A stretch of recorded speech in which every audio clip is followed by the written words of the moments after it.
नमस्कार विद्यार्थी मित्रांनो, मी कॉमर्सवाला मास्तर आणि या नवीन व्हिडिओमध्ये तुमच्या सर्वांचं स्वागत। विद्यार्थी मित्रांनो, या व्हिडिओ लेक्चर सिरीज मार्फत आपण आपला 12वी कॉमर्स मधील बुक कीपिंग आणि अकाउंटन्सी हा विषय शिकत आहोत, ज्याच्यामध्ये आतापर्यंत आपण टॉपिक नंबर 1, टॉपिक नंबर 2 पूर्ण अभ्यासलेला आहे। आता अभ्यासतोय टॉपिक नंबर 3, ज्याच्यामध्ये आतापर्यंत आपण सॉल्व प्रॉब्लेम सगळे अभ्यासलेले आहेत, थिअरी सगळे अभ्यासलेली, basic concept, accounting treatment, journal entry सगळे अभ्यासलेले आहेत।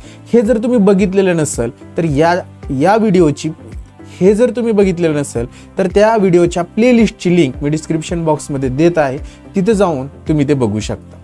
विद्यार्थी मित्रांनो, आज आपण अभ्यासणार आहोत अनसॉल्व एक्झाम्पल नंबर 9। तर कोणताही वेळ वाया न घालवता आपण आपल्या एक्झाम्पलला सुरू करूया। चला तर मग विद्यार्थी मित्रांनो, आपली मेथड सर्वांना माहिती। पहिल्यांदा एक्झाम्पल रीड करायचं, काय सांगितलंय ते समजून घ्यायचं आणि त्याच्यानंतर सॉल्व करायला सुरुवात करायची। तर बघा, मी थोडंसं झूम करतो जेणेकरून तुम्हाला ते व्यवस्थित विजिबल असेल। काय सांगितले पहिल्यांदा समजून घेऊया। अमित अँड बबन दोघे जण पार्टनर आहेत। अमित आणि Baban share profit and losses in the ratio of 2:3 respectively. Their balance sheet as on 31 March 2018 was as under. आता बघा, क्रेडिटर्स दिलेत, आपण हे लायबिलिटीला ट्रान्सफर करणार। कॅपिटल दिले, आपण कॅपिटल अकाउंटच्या क्रेडिटला ट्रान्सफर करणार। इकडे असेटला कॅशचा बॅलन्स दिलाय, कॅश अकाउंट तयार करणार। त्याच्या डेबिटला लँड अँड बिल्डिंग असेट, त्याच्यानंतर plant asset, furniture asset, stock asset आणि डेटर्स देखील असेट, हे सगळं असेटला ट्रान्सफर करणार। ऍडजस्टमेंट मध्ये काय सांगितले, they agree to decided to admit कोमलला ऍड करायचं ठरवलं ऑन 1 एप्रिल 2018। मग Komal shall have 1/4 share in future profit. कोमलला 1/4 शेअर फ्युचर प्रॉफिट मधला द्यायचं ठरवलेलं आहे। दे agree to admit Komal as a partner on 1 April 2018 on the following terms. त्याच्यामध्ये she shall bring ₹50,000 as her capital, तिने 50,000 कॅपिटल आणायचं ठरलं। तर याची एंट्री काय होणार, cash account debit to Komal capital, म्हणजे कॅशच्या डेबिटला कोमल कॅपिटलच्या क्रेडिटला। And ₹40,000 as her goodwill 2 accounting treatment. पहिली जी जनरल एंट्री असणार आहे cash account debit to goodwill, म्हणजे कॅश अकाउंट डेबिटला आणि गुडविल अकाउंटच्या क्रेडिटला। दुसरी गुडविल रिटेन म्हणजे डिस्ट्रीब्यूटची एंट्री। काय करणार आपण, goodwill account debit to old partners sacrifice ratio मध्ये। आता या ठिकाणी नवीन रेशो कुठेही दिलेला नाही, म्हणजे ओल्ड रेशो हा सॅक्रिफाय रेशो असणार आहे। आणि ह्याची goodwill account debit to old partners capital account, म्हणजे गुडविलच्या डेबिटला ओल्ड पार्टनरची नावं लिहिणार आणि ओल्ड पार्टनरच्या क्रेडिटला बाय गुडविल, अशा पद्धतीची अकाउंटिंग ट्रीटमेंट IMP ट्रीटमेंट असते। आतापर्यंत तुम्ही जर ऑब्झर्वेशन केलेलं असेल तर प्रत्येक प्रॉब्लेम मध्ये गुडविल आणि कॅपिटलच्या ट्रीटमेंट आहे, त्यामुळे हे परीक्षेला 100% येणारच आहे, परफेक्ट करून ठेवा। नेक्स्ट नंबर 4 मध्ये सांगितले land and building is to be valued 60,000 आणि फर्निचर डेप्रिसिएटेड बाय 10%। आता या दोन्ही असेट रिव्हॅल्यूड होत आहेत। लँड अँड बिल्डिंगला एक स्टार मार्क करूया आपण आणि फर्निचरला एक स्टार मार्क करूया। वाढलं कमी झालं प्रॉफिट लॉस रिव्हॅल्युएशनला ट्रान्सफर करायचा। नेक्स्ट पुढे त्यांनी सांगितलेले बघा की provision for bad and doubtful debts म्हणजेच RDD is to be maintain 5% on sundry debtors मधून लेस आणि रिव्हॅल्युएशनच्या डेटर्सला एक स्टार मार्क करूया आपण। दॅन नेक्स्ट पुढे त्यांनी सांगितलेलं आहे पहा की स्टॉक इज व्हॅल्यूड 1,10,000, स्टॉकची व्हॅल्यू 1,10,000 झाली होती, 1,10,000 आणि वाढलेले स्टॉकला स्टार मार्क करूया। वाढलेली अमाऊंट ऍड करणार आणि रिव्हॅल्युएशनच्या क्रेडिटला लिहिणार आहोत। आणि लास्ट त्यांनी असं सांगितलंय the capital account of all partner. बघा या ठिकाणी त्यांनी काय सांगितलेलं आहे की capital account of all partner is to be adjusted in their new profit sharing ratio, म्हणजे न्यू रेशो कॅल्क्युलेट करावं लागणार। एक्सेस कॅपिटल असेल म्हणजे एक्सेस अमाऊंट असेल, कोणाकडून घ्यायची असेल किंवा कोणाला द्यायची असेल तर ती ट्रान्सफर करायची दिअर लोन अकाउंटला। तर अशा पद्धतीचा प्रॉब्लेम सॉल्व्ह करायला सुरुवात करू। फर्स्ट आपण आपली बॅलन्स शीटची लायबिलिटी साईड ट्रान्सफर करून घेऊया। चला फर्स्ट बघा, या ठिकाणी क्रेडिटर्स दिले, बॅलन्स शीटला जाऊया आणि त्या ठिकाणी 4-5 ओळी जागा सोडून लिहूया क्रेडिटर्स आणि त्याची अमाऊंट आपण लिहिणार आहोत ₹1,40,000। नेक्स्ट पुढे जाऊया, कॅपिटल अकाउंट दिले अमित आणि बबनचं, हे आपण आपल्या कॅपिटल अकाउंटच्या क्रेडिटला जाणार आणि त्या ठिकाणी लिहिणार बाय बॅलन्स ब्रॉट डाऊन। अमितचं 1,00,000, बबनचं 1,00,000, दोघांच्या कॉलम मध्ये 1-1 लाख रुपये लिहून घेऊ, कोमल मध्ये डॅश। नेक्स्ट पुढे जायचं, इकडे बघा असेट दिले कॅश अकाउंटचं आपण अकाउंट तयार केलेले, कॅशच्या डेबिटला लिहायचं टू बॅलन्स ब्रॉट डाऊन आणि त्याची अमाऊंट जी असणार आहे ती लिहिणार आहे आपण ₹1,10,000। कॅश झाल्यानंतर लँड अँड बिल्डिंग लिहिलेले, बॅलन्स शीटच्या असेटला लिहायचं लँड अँड बिल्डिंग आणि त्याची अमाऊंट लिहिणार ₹50,000 50,000. एक वेळ जागा सोडायची ऍडजस्टमेंटसाठी. त्याच्यानंतर प्लांट दिलेले आपल्याला, प्लांटची व्हॅल्यू आहे 60,000. बॅलन्स शीटच्या असेटला लिहायचं प्लांट, अमाऊंट लिहिणार ₹60,000. एक वेळ जागा सोडायची.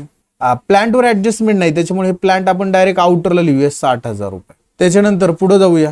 प्लांट झाल्यानंतर फर्निचर लिहायचं बॅलन्स शीटच्या असेटला इनरला, अमाऊंट लिहिणार ₹4,000. नेक्स्ट पुढे जाऊया. फर्निचर झाल्यानंतर स्टॉक आहे ₹1,00,000. बॅलन्स शीटच्या असेटलाच लिहूया आपण स्टॉक, ₹1,00,000 इनरला लिहिणार.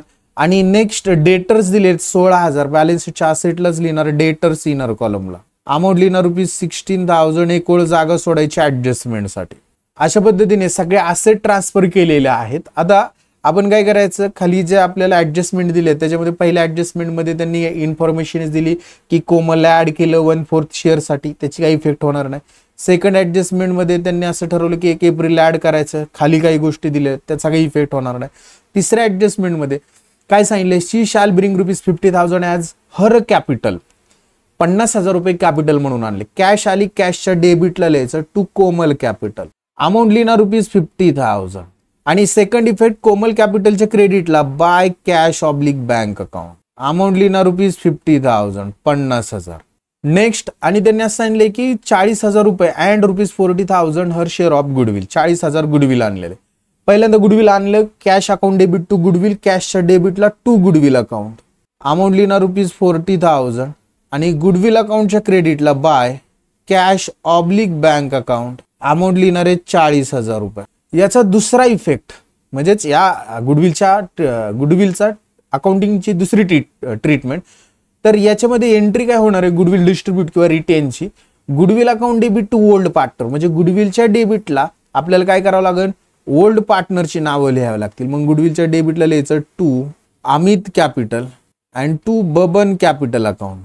आता लक्षात घ्या, अमित आणि बबनला त्यांच्या सॅक्रिफाय रेशोमध्ये 40,000 डिस्ट्रीब्यूट करणार. आता प्रॉब्लेम मध्ये जर बघितलं तर कुठेही आपल्याला काय दिसतंय का, न्यू रेशो दिलेला नाही. म्हणजे न्यू रेशो आपल्याला कॅल्क्युलेट करावा लागेल. ज्यावेळेस न्यू रेशो कॅल्क्युलेट करावा लागतो त्यावेळेस आपला ओल्ड रेशो हाच सॅक्रिफाय रेशो असतो. आणि आपला ओल्ड रेशो किती आहे बघा, 3:2:3 आहे. म्हणजे हाच आपला सॅक्रिफाय रेशो आहे. मग 40,000 2:3 या रेशोमध्ये जर वाटले आपण तर ते येणार आहेत 16,000 आणि 24,000, ₹16,000 आणि ₹24,000. हे इकडे डेबिटला आहे, पार्टनर्स कॅपिटलच्या क्रेडिटला लिहायचं आपण बाय गुडविल अकाउंट, 16,000 आणि 24,000 इथं डॅश. नेक्स्ट बघा, नेक्स्ट ऍडजस्टमेंट मध्ये काय सांगितले, लँड अँड बिल्डिंगची व्हॅल्यू त्यांनी काय सांगितलं, land and building is to be valued at ₹60,000, 60,000 झाली. आणि फर्निचर 10% डेप्रिसिएटेड आहे.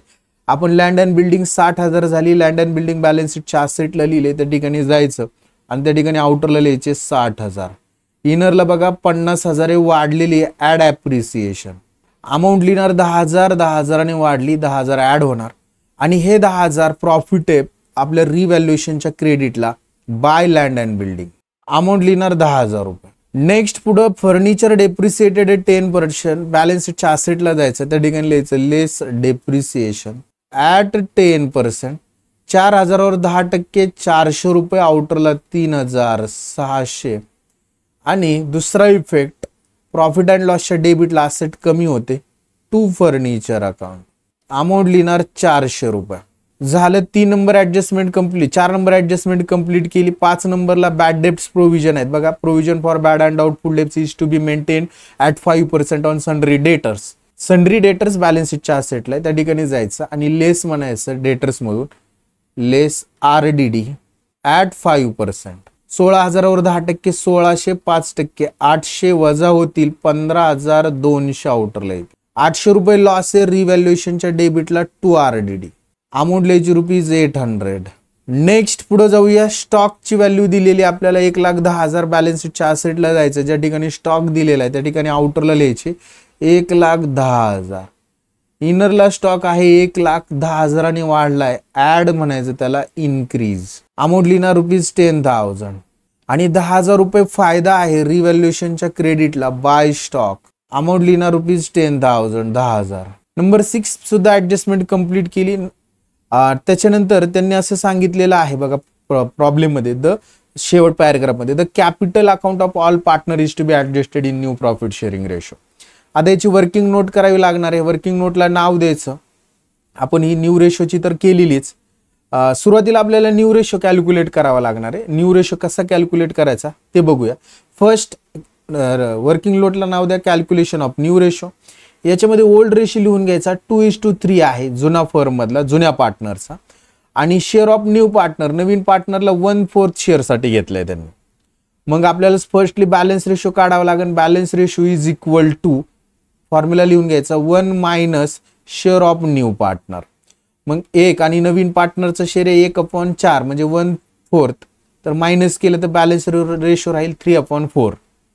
मग याच्यावरून आपण न्यू रेशो कॅल्क्युलेट करायचा. फॉर्म्युला टाकायचा new ratio is equal to old ratio into balance ratio. मग बघा अमित हा पहिला पार्टनर, याचा न्यू रेशो काढावा लागणार. ओल्ड रेशो आहे त्याचं 2, अपूर्णांकात लिहिलं तर 2/5 असेल. इन टू बॅलन्स रेशो 3/4 आहे. मग आता इथं कॅल्क्युलेशन कसं होईल, 2 × 3 6 आणि या ठिकाणी 5 × 4 20 म्हणजे 6/20. तसंच बबनचं असणार आहे. बबनचा ओल्ड रेशो आहे 3, अपूर्णांकात लिहिलं तर 3/5 आणि बॅलन्स रेशो गुणिले 3/4 येईल. मग 3 × 3 9 आणि 5 × 4 20. आणि कोमलचा 1/4 शेअर आहे. मग आता इथं जर लक्षात जर घेतलं तर याचा छेद 20 आहे, याचा छेद 20 आहे. कोमलचा छेद 4 आहे म्हणून त्याला आपल्याला 20 करण्यासाठी 4 आला, छेदाला 5 ने गुणावं लागेल. छेदाला 5 ने, अंशाला सुद्धा 5 ने. मग 1 × 5 5 छेद 20. सगळ्यांचे छेद समान झाले. मग रेशो 6 9 आणि 5 म्हणजे 6 9 5 हा न्यू रेशो आला. आय होप तुम्हाला रेशो कसा कॅल्क्युलेट केला हे क्लिअर झालेलं आहे. आता रेशो कॅल्क्युलेट केल्यानंतर आपल्याला काय करायचं, ऍडजस्टेड कॅपिटल कॅल्क्युलेट करायचं. वर्किंग नोटला नाव द्यायचं कॅल्क्युलेशन ऑफ ऍडजस्टेड कॅपिटल. त्याच्यामध्ये न्यू रेशो लिहून घ्यायचा आपला. फर्स्ट आपण कॅल्क्युलेट केला 6:9:5. त्याच्यामध्ये आता बघा या ठिकाणी कोमलचा हिस्सा किती आहे, 5 आहे. आणि 5 हिस्स्यासाठी तिने किती कॅपिटल आणले, 50,000. म्हणून लिहिताना काय लिहायचं, कोमल कॅपिटल ऑफ ₹50,000 फॉर 5/20 शेअर. बघा आता 5 हिस्स्यासाठी 20 पैकी 5 हिस्स्यासाठी 50,000 आणलं. मग अमितचं कॅपिटल किती असेल, मग हा बेस घ्यायचा 50,000. 50,000 5 हिस्स्यासाठी म्हणून 50,000 भागिले 5. अमितचे हिस्से 6 म्हणून गुणिले 6 तर त्याचं कॅपिटल येईल 60,000. बबनचं सेम, बबनचं सुद्धा 50,000 5 हिस्स्यासाठी. बबनचं शेअर आहे 9 म्हणून गुणिले 9 केलं तर 90,000. आणि कोमलचं डायरेक्ट 50,000 दिलेले 50,000. म्हणजे थोडक्यात आपल्याला जे कॅपिटल भेटणार आहे नवीन फर्म मध्ये तीनही पार्टनरचं ते किती असणार आहे, एकाचं 60,000, दुसऱ्याचं 90,000 आणि तिसऱ्याचं 50,000. हे कॅपिटल आपण घ्यायचं आणि आपल्या बॅलन्स शीटच्या लायबिलिटीला यायचं. त्या ठिकाणी हेडिंग द्यायचं कॅपिटल अकाउंट. त्याला अंडरलाईन करणार आपण. आणि त्याच्यामध्ये फर्स्ट अमित 60,000, बबन 90,000 आणि तिसरा जो पार्टनर त्यांनी घेतलेला आहे त्याचं नाव आहे कोमल, तिचे 50,000. असं टोटल कॅपिटल. आउटरला आपण लिहिणार ₹2 लाख. आता ह्याचा दुसरा इफेक्ट, आपलं कॅपिटल अकाउंट जे तयार केले कॅपिटलच्या डेबिट साइडला टू बॅलन्स ब्रॉट डाऊन लिहायचं.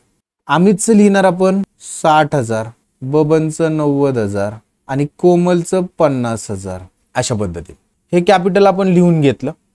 आता क्लोज करायला सुरुवात करायची. सगळं झालेलं रिव्हॅल्युएशन अकाउंट क्लोज करायचं. रिव्हॅल्युएशनच्या क्रेडिटची टोटल आहे 20,000. तेच लिहिणार डेबिटला 20,000. त्यातने 400 आणि 800 म्हणजे थोडक्यात 1,200 जर वजा झाले तर 18,800 रुपये शिल्लक राहते. 1 2 आणि 3 तिसरं ओळीला लिहायचं to old partners capital account. त्याला अंडरलाईन करायचे. आणि त्याच्यामध्ये आपण पहिला पार्टनर आपला जो असणार आहे त्याचं नाव लिहायचं अमित. त्याला 2 हिस्से आहेत. आणि दुसरा आहे बबन, त्याला 3 हिस्से आहेत. 18,800 पैकी 2 हिस्से अमितला दिले तर 7,520 आणि बबनला 3 हिस्से दिले तर 11,280 रुपये. अशा पद्धतीने हे इकडे डेबिटला आहेत. पार्टनर्स कॅपिटलच्या क्रेडिटला जायचं आणि त्या ठिकाणी लिहायचं बाय रिव्हॅल्युएशन अकाउंट कंसात प्रॉफिट 7,520 आणि 11,280 इथं डॅश. आता हे पार्टनर्स कॅपिटल क्लोज करायचं. बघा डेबिट क्रेडिट, कोमलची डेबिट क्रेडिटची 50,000 आहे, डेबिटला सुद्धा 50,000 आहे. इकडे 1,24,000 आणि हे 11 35,280. 1,35,280 तेच लिहिणार इकडे 1,35,280 रुपये. त्यातनं 90,000 जर वजा झाले तर 45,280 इथं डॅश. त्याच्यानंतर 1,16,000 आणि 7 थोडक्यात 1,23,520 तेच डेबिटला लिहिणार 1,23,520 आणि त्यातनं 60,000 जर वजा केले तर 63,520 आणि याला आपण म्हणणार टू लोन अकाउंट. कुठे सांगितले लोन अकाउंट म्हणायला? शेवट बघा या ठिकाणी आपल्याला प्रॉब्लेम मध्ये इथं सांगितलंय की जे काही त्यांचं अकाउंट आपण ऍडजस्टेड करून जे काही अमाऊंट राहील त्याला लोन अकाउंटला ट्रान्सफर करा. आता लोन आहे म्हटलं हे लॅबिलिटीला दाखवावं लागेल, बॅलन्स शीटच्या लॅबिलिटीला यायचं आणि त्या ठिकाणी लिहायचं पार्टनर्स लोन अकाउंट. त्याला अंडरलाईन करायचं आणि त्याच्यामध्ये या दोन्ही पार्टनरचे आपण नावं लिहून घेऊया. फर्स्ट अमित आणि सेकंड बबन. आता बघा या ठिकाणी अमित कॅपिटल क्लोज केलं त्याचं 63,520 आलं आणि बबनचं क्लोज केलं त्याचं 45,280 आलं. त्या दोघांच्या लोनची टोटल आउटरला घेतली आपण तर ती 1,08,800 रुपये. आणि आता काय करायचं आपण आपलं गुडविल आणि कॅश अकाउंट क्लोज करू. गुडविल अकाउंट तुमचं 40,000 रुपयांनी क्लोज होणार आहे आणि कॅश अकाउंट जे असणार आहे तर बघा डेबिटची टोटल 0,0,0,0,10 चाला 2 लाख रुपये डेबिटची टोटल येणार कॅशची. तीच लिहिणार क्रेडिटला ₹2 लाख. बॅलन्सिंग फिगर वजा होण्यासाठी काहीच नाही 2 लाखच रुपये राहील. याला लिहायचं बाय बॅलन्स कॅरीड डाऊन आणि हे 2 लाख रुपये आपण आपल्या बॅलन्स शीटच्या असेटला cash oblique bank account amount लिहिणार ₹2 लाख. आणि आता काय करायचं बॅलन्स शीट क्लोज होती का बघायची. बॅलन्स शीटच्या लॅबिलिटीची टोटल 4,48,800 रुपये आणि तेवढीच आपल्या असेटची सुद्धा येते का तर यस तेवढंच आपल्या असेट सुद्धा असणार आहे 4,48,800 रुपये. म्हणजे थोडक्यात या प्रॉब्लेमची बॅलन्स शीट 4,48,800 रुपयांनी टॅली झाली. आय होप विद्यार्थी मित्रांनो हे एक्झाम्पल तुम्हाला समजलेलं असणार आहे. समजलेलं असेल, आवडलेलं असेल शिकवण्याची मेथड तर व्हिडिओला लाईक करा, व्हिडिओ तुमच्या वर्गमित्रांपर्यंत शेअर करा, चॅनलला सबस्क्राईब केलं नसेल तर सबस्क्राईब करा. आज आपण इथंच थांबूया. नेक्स्ट व्हिडिओमध्ये आपण नेक्स्ट एक्झाम्पल अभ्यासणार आहोत. तोपर्यंत सर्वांना बाय, टेक केअर.